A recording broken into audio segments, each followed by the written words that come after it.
Армысыздар, қадірменді ауылдастар. Айдарымыздың кезекті бөлімін көруге шақырамыз.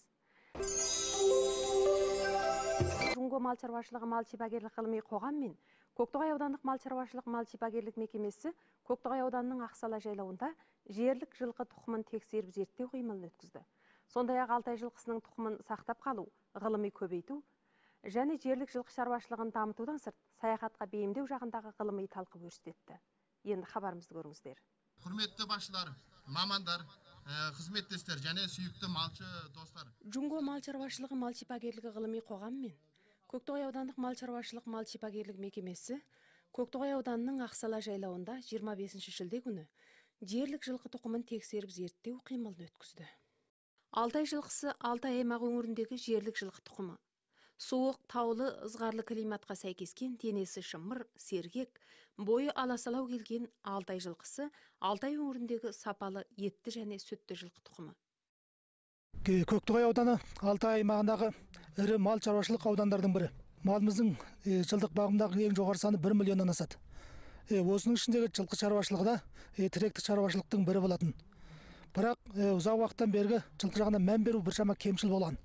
Осы жағдайды көзде ұстай отырып, аудандық партком мен үкіметтің ерекше мән беруінде осы рет мемлекеттік ауыл шаруашылық министрлігі және Жунго ауыл шаруашылық университеті қатарлы жоғары орындағы ғылыми зерттеу тақырыбындағы адамдармен және Автономия райондық мал шаруашылық меңгермесі, Шинжаң ауыл шаруашылық ташөз қатарлы орындармен байланыс жасап, және аймақтық мал шаруашылық мекемесі қатысты тараулардың адамы тығыз сәйкескен бір реткі жылқы шаруашылығын зерттеу талқы жиыны осы Төре қалашығы Ақсала жайлауында 2 күндік уақытпен өту үстінде. Бұндағы негізгі тақырыбымыз осы өзіміздің қолымыздағы жылқыға болған танымды, бағытты нысананы айқындау.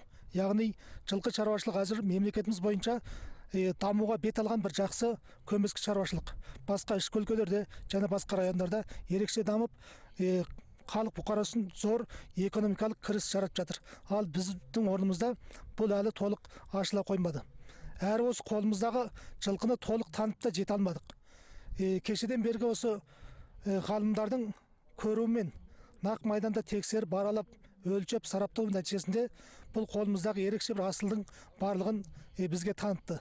Осы арқылы бұл жылқыны бұдан кейін қалай дамыту, қалай кеңейту, қай жағынан нәсіл жетістіру жағында бізге тамаша ақыл кеңес беріп жатыр. Сонымен бірге сол қатысты тараулармен бірлесіп, Көктоғай ауданының жылқы шаруашылығын дамыту туралы ұзақ уақыттық жоба жоспар жасалуға да көптеп жетекшілік етті. Осы арқылы жылқы шаруашылығымыздың нақтылы өзіміздің жерімізге үйлесетін, халық бұқарасының талабынан шыға алатын және кіріс қайнарын арттыра алатын бір тіректі шаруашылыққа негіз қалауға дайындық көріп жатырмыз. Ұзақ жолда, қақаған аязда, соқыр тұманда жолдасын жолда қалдырмайтын Алтай өңірінің жылқы тұқымы ел іші сыртына танымалы. Таза қанды Алтай жылқысы сергек, есті, ширақы келеді. Бұл реткі тексеріп зерттеу қимылында мамандар таза қанды Алтай жылқысының тұқымын сақтап қалу, ғылыми көбейту, сондай-ақ жылқы байлығына ғылыми пайдалану жағында өрелі ойлар бөлісті. Сондай-ақ Көктоғай ауданының Алтай жылқысын өсіру, санын молайту, сапаландыру жағындағы қызмет тәжірибелерін ортаға салды. Мемлекетіміздің жылқы зерттеу қоғамы және мына Көктоғай ауданы бірлесіп ашылған осы жылқы қорын анықтау, сапасын тексеру, осындай бір күндік осы жергілікті жылқы, былайша айтқанда қазақ жылқысының Алтай типін зерттеуге, тексеруге келген мамандарымыз мемлекет дәрежесіндегі мамандар келді. Бұл бұрыннан осы біздің осы қазақ жылқысының Алтай типінің будандасып кетті деп жүрген, осылай естіп жүрген, оның барлығына сенбей жүрген осындай мамандар болатын, бірақ қызығатын бұған. Сонымен осындай алыс демей осы Көктоғайдың жазық жайлауына келіп, өз көзімен осы жылқыны көрді. Көріп, бір жағынан таңғалды. Расында бұл қазақ жылқысының таза будандаспаған қоры осы Көктоғай ауданының да сақталып қалған екен бұл жылқы. Өте тамаша бір жақсы қор екен. Енді осы жылқыны жақсы басқа тұқымдарды араласпай, өз ішінен сұрыптап талдап шығарып, мысалы сүтті бағытқа, етті бағытқа, жорға, осындай. Одан басқа басқаша түрлері болса, саяхатқа мініске деген секілді түрлерін осындай сұрыптап шықсақ болады екен. Бұған көптеген ғылыми жетекшілік жұмыстарын жасау керек екен. Бұл аудандық үкіметте бұған өте бір жақсы қолында тұрған байлықты қорғауға тырысу керек екен деп осындай бір жақсы бір баға берді бізге. Тауындағы осы жылқыларды көріп, енді бұл кісілер де қуанып қайтты. Қазақ жылқысының тұқымы құрмапты. Бірақ енді осыны қорғап қалуымыз керек екен. Енді бұлай кете берсе бұл құрып кетеді деп өздері бір тексеру баяндамасын жазып қайтамыз деп кетті. Бұл біз үшін өте бір қуанышты іс. Етті бағытта, сүтті бағытта дамыса ерекше жақсы екен бұл жылқы деп неме берді. Сонда біз өнімді жылқы шаруашылығының ең жақсы бір талғамы деп айтамыз. Одан қалғандары енді ол халық өзінің қалауына қарай сұрыптап алады дейміз. Ең маңыздысы оны өнімді жылқы шаруашылығына қарай дамытамыз деп отырмыз. Бұл кісілер де сол ұсынысты берді бізге. Көктоғай ауданының малшылары баптаған үйір-үйір сайгүліктер мамандардың назарын аударды. Мамандар Көктоғай ауданында Алтай жылқысының таза нәсілі сақталып қалғандығына сүйінді. Мамандар малшылардың бағып отырған жылқыларының ет-сүт түсімін тексеріп, материал жинады. Салыстырып бағалауға еңбек. Осы жылғы Ақсала жайлауында өткізілген Алтай жылқысының сараптау және оны бағалау ішкерден келген мамандардың басшылығында қазақ жылқысының бой өлшемдері және сүт өлшемдері сонымен бірге етті бағыттағы өлшемдері тексерілді. Бұнда біздің көрген жылқыларымызда айғырымыздың бойының биіктігі 1 метр 41 сантий, биелерінің бойының биіктігі 1 метр 42 сантиға дейін жетті, ең жоғарғы өлшемде. Және жылқы сойып Нақмайданда жылқы етінің түсімі 46%-ге дейін жеткендігін дәлелдей алды. Сонымен бірге 10 биені сауып Нақмайданда жарыс алып бардық. Бірінші болған биенің сүт беру мөлшері бір реткі сауында 3,2 килоға дейін жетті. Бұл да болса біздің мына Алтай жылқысының сүтті және етті бағытта дамуына шарт жағдай әзірлегендігін бейнелеп береді. Осы жолғы мамандар Алтай жылқысының бұдан кейін сүтті және етті бағытта жетістірумен қоса саяхатқа, ұлттық спорт жағында дамытуға бізге нұсқау беріп кетті. Бұл адамдарға біз ерекше рахмет айтамыз. Қазір жылқы санымыз 200-ге жетті. Соның жазда 20-30-ын байлаймыз. Қыста 10 шақтысын байлаймыз, қыстық ырысқына. Мен бие байлағалы 7 жыл болды. Осы жылқы осы 30-ына басқаннан баса байлаған осы жылқы. 5 жыл осы жылы базарға салдым, өзіміз ауданымыз бойынша осы ортамызда. Қыста да жазда да базарға салдым. Жаздық бағасы жақсы қымыздың. Қыстық бағасы да жақсы. Шықпен бұл жақсы өнім жақсы, тоқтатпайды қазір. Ол кісілердің жоба айтқан жиынын естіп, лекциясын тыңдадық, оғанда да жақсы болып жатырмыз. Әлде де шабыттанып біз енді. Біз ғана емес осы Қарауылмындай халқымыз бәрі де соған қол қойып өсірмекші. Сол жылқыны. Соны жеткізіп, таза қанды басқа жақтан ауыстырмай, бірімізден біріміз ауыстырып, айғыр алып, салып, қан алмастырып, өз ішінен жетілдіп, әлде де мынаны сапаландыруымыз керек. Сүттін, етін, басқа түрі тұлғасын жақсы жеткізуіміз ойдамыз енді. Енді бұдан енді санамыз асылып, тағы да енді осыны жақсарта бермекшіміз енді әлде де. Қазір 200 болса 400 1000-ға жеткізуді ойымыз бар енді. Жазда осы міне енді осы жайлау, ұлы жайлауға отырамыз, шекара өңірінде отырамыз мына. Ақсала, Батырашаға, осы жайлауымыз Батыраша деген жерінде жайлау. Осыған барамыз. Бүгін таңертеңгі сағаттан бері осы сауылып алып тұрғандарыңыз 4-ші сауынымыз. 2 сағат аралығында 1,5 сағаттан аса сауамыз алдын. Арты 2 сағатқа толады. Осы 4-ші сауымыз, күніне 6 сауамыз, кей күн 5 сауамыз. Ол уақытына қарай ерте байласақ 6, жай байласақ 5 сауамыз, 5-тен сауын түспейді. Бір жолда сауғанда жаңа көрдіңіз 3 кило 200 грамм сүт шықты бір биеден. Бәрі бірдеңдей оқшамайды, қалған биелер де сүтті биелер бір 2,5-2 килоден түспейді. Көктоғай ауданы таяу жылдардан бері Алтай жылқысының санын өсіру, сапасын арттыру, сондай-ақ жылқы байлығына ғылыми пайдалану жағында бір қыдыру жұмыстар істеді. Міне осындай Көктоғай аудандық парткоммен үкіметтің мән беруі жылқышылардың жылқы өсіру белсенділігін жоғарылатты. Мінсең көлік, жесең азық, ішсең сусын деп атамыз қазақ ардақтайтын жылқы түлігін Көктоғай ауданының жылқышылары көптеп өсіріп, игілігін көре бастады. Осы мен 14 жасымда атқа мініп, осының артынан өсірген адам. Негізінен менің осы жылқы мінезді, жылқы құмар, жапан жүзді адаммын. Бұл жылқы деген мына далада иен, шың тауларда жүреді. Мына Алтай жылқысы мәстек дейді, бірақ мәстек болғанмен бұл сондай өте тұяғы жұқа келеді де, өте кішкене епті, қандай күдір жерден бұл жүргенде аяғы ілінбейді. Кішкене жерге табаны сиіп кетеді. Оның кейін мұны 2 тәулік мінсең де, 3 тәулік мінсең де бұл сенің мінісіңе шыдайды. Далаға қалтырмайтын мал. Суық жер болған сайын мұнау соншалықты бұл өзі тойынып, денесі де барлығы толып, ет алуы да, сүт алуы да мына суық жерге қарай бітеді. Жесең еті тәтті, ішсең сүті дәрі. Бағымға қолайлы шығым шықпайтын үйлесімді өзі мал болып тұр ғой. Осымен осы малды құптылықпен, қажырлы қарапайымдылықпен бағып басқарып, қазір мен осы дәуірге келдім. Енді саны емес, қазір сапасына мән беру. Бұны экономикалық құнға жарату.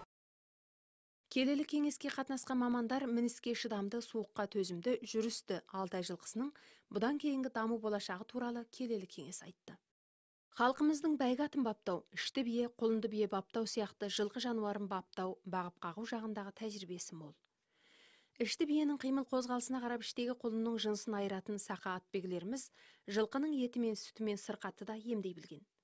Қазақ атбегілерінің осындай қырағылығы орталықтан келген мамандарды да тамсандырды. Мен өзім мына жылқы деген нәрсеге өтім құмар жан едім. Биыл жасым 65-те. 10-20 жыл жылқы баққан тарихым бар еді. Енді бұл кісілердің сонау қиырдан алыстынбай осы жерге келіп барып шаршамай, халқымыз осындай жақсы тебіренушілер болып жатыр. Бұған қарата мына ауданымыздың басшылары, не болмаса қыстағымыздың әділері ат салысты, мүшемізде ат салысып, бұнан кейін осындай қимылдарға жақсы сәйкес қатынасамыз. Бұнан енді алыстан келген енді мына мамандарға рахметімізді айтамыз. Талқы мәжілісіндегі тағы бір тақырып Алтай жылқысын қалай саяхатқа бейімдеп, экономикалық құнын арттыру жайлы болды. Экономика дамыған базар бәсекесі дәуірінде жылқының еті мен сүті ғана сұранысқа қажет болғандықтан, жылқы түлігінің саны күрт азайғандығы анық. Бәйге баптап сайгүлік саралаған Алтай сахарасында жылқы түлігінің санын арттыру, сапаландыру, осы заманғы мал шаруашылығының даму қадамына бейімдеу жағында мамандар жүйелі талқы өрістетті. Енді осы рет біздің Көктоғай ауданының мына Дүре қалашығы Ақсала жайлауында осы ауданымызда бұрын болып өтпеген бір мына Алтай тау, Алтай бетіндегі жалпы мына қазақ жылқысына қарата бір зерттеу жиыны ашылды. Енді бұл зерттеу жиыны біздің осы сахарамыздағы, әсіресе қазақ сахарамыздағы қазақ жылқыларының ерекшелігі жөнінде ашылған бір тамаша жиналыс болды. Өйткені біздің қазақ жылқысы мына тұлғасы жағынан, одан кейін төзімділік жағынан біршама ерекшеліктер болады. Тауға, тасқа ерекше мықты жылқы болады. Одан кейін мынау қыстың күндері бүтін дала жайылысынан өтеді. 30-40 санти қалыңдықта қардың астынан теуіп жайыла беретін осындай бір ерекшелігі бар, осындай бір мал. Енді бұл қазір осы біздің Көктоғай ауданымызда жалпы жылқының саны баршама дамып барады.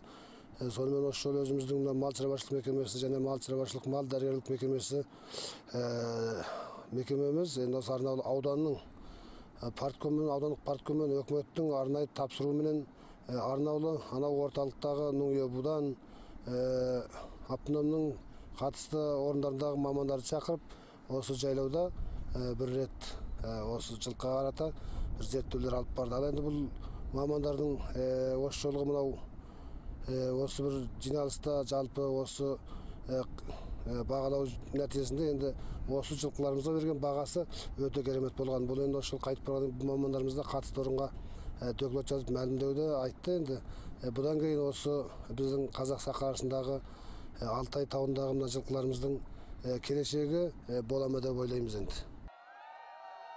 Талқы арасында әр ауыл қыстақтан келген малшылар арасынан балуандар күш сынасып өнер көрсетті. Атыс ойындары Ақсала жайлауын думанға бөледі. Ат бәйгесі оздырылып, жорға салынды. Жоғардан келген мамандар атқұмар халқымыздың шаруашылығымен танысты. Жылқы түлігінің халқымыздың шаруашылығындағы орнын тұрақтандырды. Көктоғай ауданының жылқы шаруашылығын дамыту жағында қызметтеріне де өрелі пікір, ұсыныс көрсетті. Шинжаңның экологиясына, климатына үйлескен жерлік мал тұқымының мал шаруашылығын баянды орнықты дамыту, жерлік орнының экономикасын арттыру жағында маңызы зор. Демек, жерлік мал тұқымын көбейту, сақтап қалу, одан ғылыми пайдалану үшін ғылыми зерттеу орындарының, сондай-ақ мал шаруашылығы тарауларының жалғасты ізденуін, ат салысуын үміт етеміз. Жеменей ауданының Жеменей қалашығына қарасты Қызыладыр, Топан, Сарыөлең қыстақтары бұл отанымыздың көршілес ел Қазақстан мемлекетімен шекараласып жатқан шекара сызығына жақын орналасқан. Осы қыстақтағы малшыларымыз көп жылдар бойы саналы түрде еліміздің шекара қорғау қызметіне өздігінен саналылықпен үлес қосып келеді. Отанның тұтастығы, шекара районының амандығы, шекара өңірдің көркейіп гүлденуіне үлес қосып келе жатқан осы малшыларымыздың бүгінде шекара қорғау қызметіне үлес қосып жатқан еселі еңбегін өздеріңізге таныстырып отырмыз.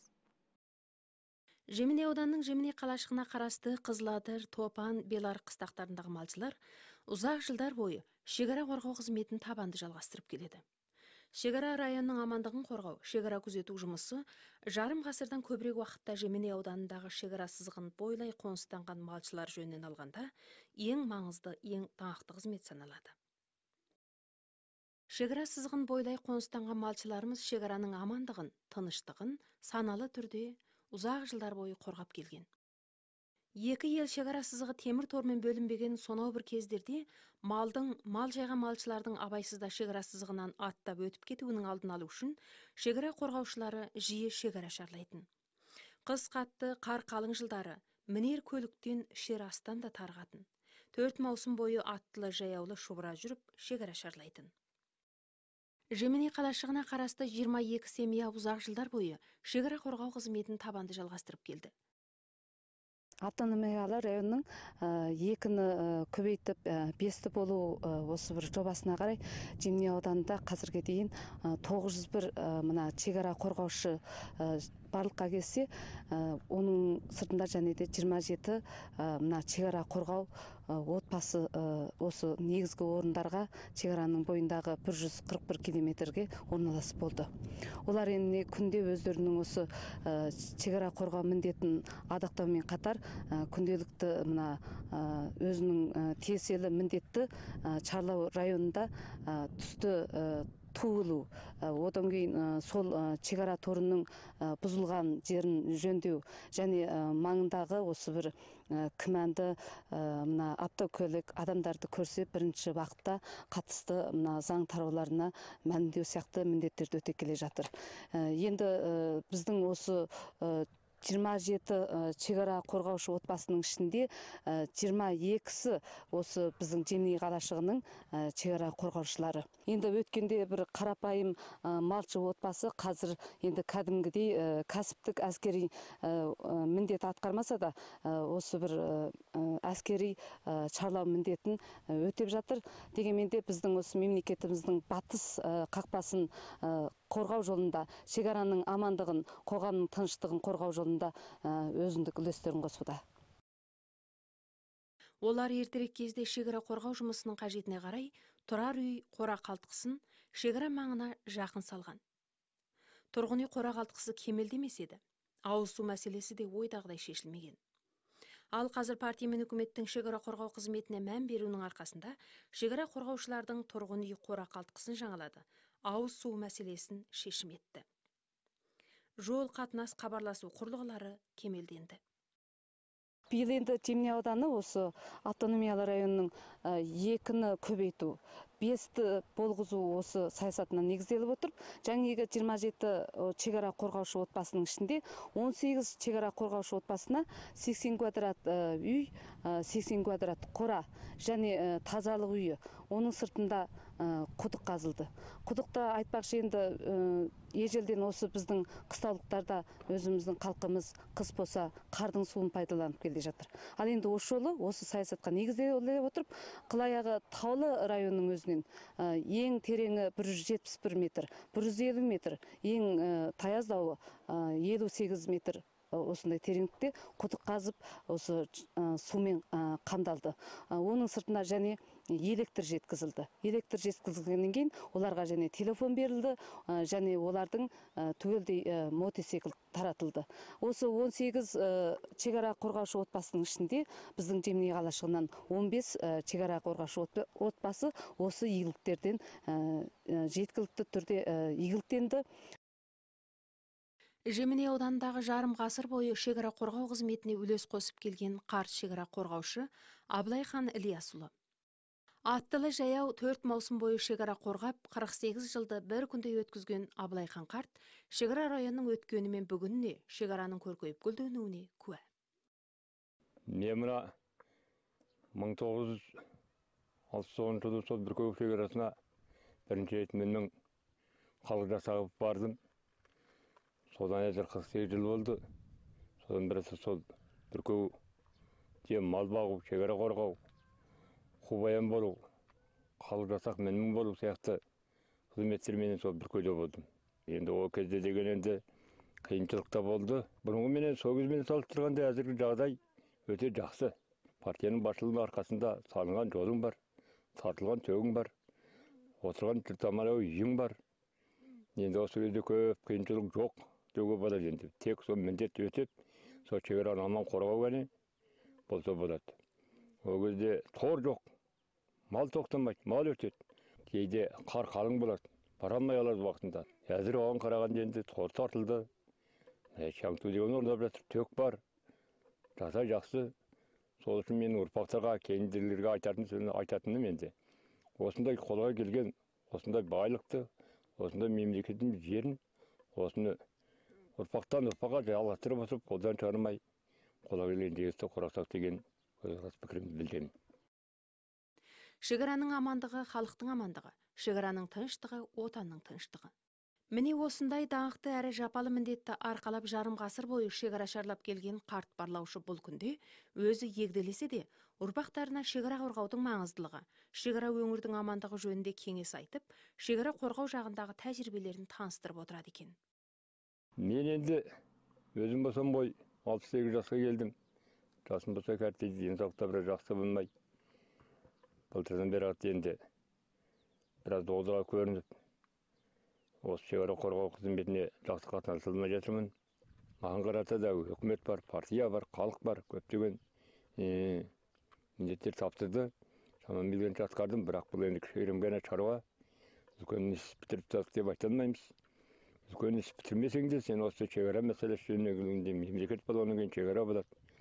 Бұны қорғау жағында жастар үлес қосыңдар деп бүгін бала ұрпақтарыма тәрбиемді беріп отырсам, және өзім осылармен бірге шамам келсе қастай қаным, шамда жаным шыққанша осы шекарада болып, әлде қолымнан келген істерді осы шекараға қарата арнайым деген сертенімді білдіремін.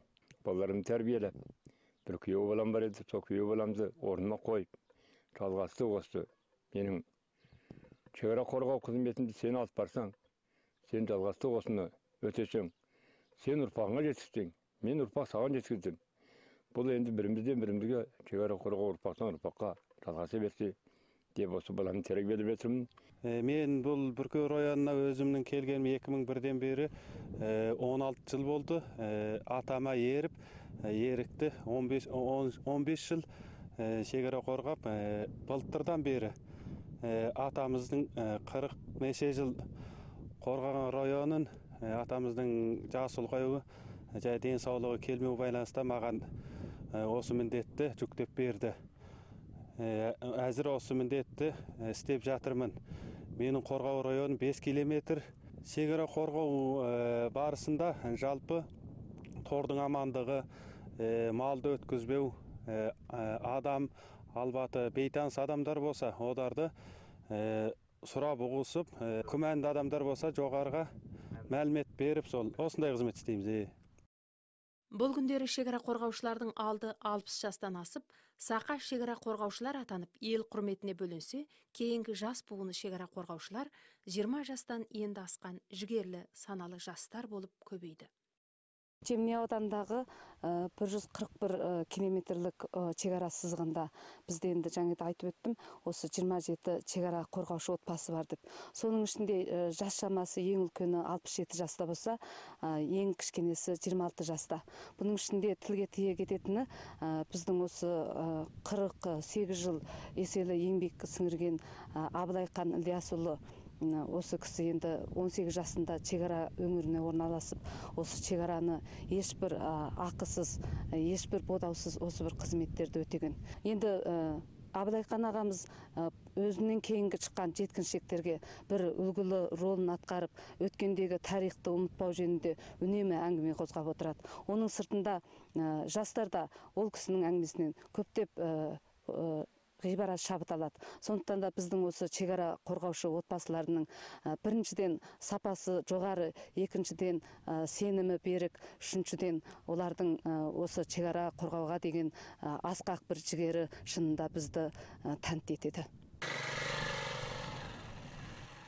Бұл күнде шекара қорғаушылардың тұрмысы, қызмет шарт жағдайы жақсарған, қатынас құралдары, хабарласу құралдары кемелденген. Шекараға темір тор тартылған. Жеменей ауданы Жеменей қалашығына қарасты қыстақтардағы шекара қорғаушылардың саны жылдан жылға молайды. Көп санды малшылар өздері саналы түрде шекара қорғап келді. Шекара қорғаушылардың қызметін қолдап, малын жая жүріп, шекара районды күзетті. Ешбір ақы талап етпестен өз отан топырағын, өз мекенін көз қарашығындай қорғап келді. Ал бұл күндері үкімет орындарының мән беру арқасында шекара қорғау қызметі арнаулы тараулар мән беретін даңқты қызметке айналды. Шекара қорғаушылардың қосыны да сапалы, саналы қосынға айналды. Шекара қорғаушылар шекара қорғауға қатысты заң білімдерді тынбай үйренді. Күнді түнге жалғап шекара қорғады. Темір тордың бүлінген, үзілген жерлерін жалғап, үгіт тақталарын орнатты. Мен осы 2013 жылдың аяғынан бастап істедім шекара қорғауға. Бұрын осы қарайтын районы менің 12 километрді болатын. Биылғы шекара қорғаушыларды шекара маңындағы қалыпты гүлдендіру саясатының арқасында біз осындай менің қарау районым 2,5 километрге қысқарды. Мұнда бізге 80 квадрат үй салып берді, 80 квадрат қора салып берді. Ода мұна төк, су, ауыз су мәселесін бірақ шешіп негізі. Бізде осы шекара маңында отырғанымызбен түрлі қыстақ тұрмысындағындай тұрмыс кешіріп отырмыз. Күніне шекарамызды шарлап, қалыпты тұрмыс жүргізіп келе жатырмыз. Шекараны бекемдеуге бір кісілік үлесімізді қосамыз. Шекара өңірді қорғау қызметі бір рет ерлік көрсетіп ел көзіне түсетін немесе бір ретте істеп бітіретін тығыз шаруа емес. Шекара шарлау қызметі жылдар бойы апта сайын, күн сайын қырағы болуды, қажырлы болуды қажет ететін ұзақ уақыттық жапалы қызмет. Жеменей аудандағы малшыларымыз міне осындай жылдар жылғасында сыналатын, ғасырлар қойнауында шыңдалатын өскелең ардақты қызметті сәтті жемісті орындап келеді. Осы ата-бабамыздан бері шекара келе жатырмыз, 60 жыл болды біздің шекара келгелі. Сонда суымыз міндетті Қазақстан суы ар жағында ол кезде торда жоқ, жаңғы су кәне, сол кезде тіпті әкеміз болып, басқа ағаларымыз болсын қорғап, ар жағын бір серкеш, бір ешкі өткізбейтін осыдан. Ал енді одан кейін мынаған кезінде сол кезде мына Қазақстан менен Совет одағы дейді ғой. Сонда мынаған қарауылға тұрады біздің ағаларымыз. Сонда жал-жалға ішікпенен осыған жаздай түніменен мына чағанда, мейрам кездерінде атпен айланып мынадан жүріп жүреді. Үйде жоқ, кезекпенен. Мен мына өз қыстауыма қарастан жалдан бастап дейміз ғой, содан бастап мына аяққа дейін қараймын, 2,5 километрде мөлшерінде қараймын. Қазір енді мотамен жүрміз, өзімізден анаған жаяу түсеміз, жаяу аралаймыз. Күнде үш уақыт ту тігеміз, 3 түрлі. Сонымен 2,5 километрдің үстінде сол шекара жағалап жатырмыз. Қазір қарап жүрген жеріміздің мөлшері сондай. 4 үй аламыз бізді кемпір екенбіз. Оның сыртында бізге бір мота берді, мына шекара жағалайтындарға. О тағы да бір сиыр, бір ат береміз деп отыр. Жаман қоңғораны тастап, әйбет, заманауи үйге кіретін болдық, міне үйімізді салып беріп жатыр. Бізде партияға рахметтен басқа айтарымыз жоқ енді қазір. Одан кейін құдық қазып жатыр, оның енді 200 метр, 150 метрге дейін терең тісті шығады екен. Оны біз қайда ата-бабамыздан бастап қазсақ та мәңгі шығара алмаймыз ғой қазір. Қазір енді рахмет, суымыз қорамызда, қардың суын ішетінбіз. Шекара өңірдің тыныштығы, амандығы, отанның тұтастығы, отанның амандығы. Шекара өңірді көз қарашығындай қорғап, өз міндеттері мақтанышпен орындап келген ауылдастарымыздың даңқты қызметіне өскелең құрмет білдіреміз. Қадірменді ауылдастар, хабарымыз осымен аяқталды. Сау болыңыздар.